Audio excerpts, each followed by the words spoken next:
बाबू बाबू कहा भाई से उल्टी करता है जैसे बच्चा रुक गया हो 9 महीना का। चली जा बुजरा नहीं मारा बहन तोरे गड़ी में बच्चा रुक जाए करे बच्चा रुका है कि ये उल्टी होती है हमारे का भाई तोरे माई कहीं का बनाए रहे सारे उल्टी हो लाग हमारे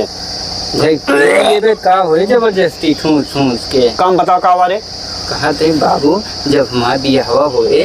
तो जब हम ससुररिया में तो विदैया मिले ना हमका तो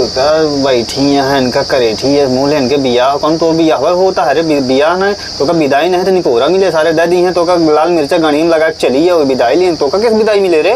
विदाई हमका मिले तो का काहे हम उनके घर एक दामाद रहा हमका विदाई न मिले। अरे सारे कैसे दामाद बन जावे जब तक हम ना चाहबे एक मतलब तू ना चाहता का बियाह हो हमारे बियाह बड़ा बौरानी है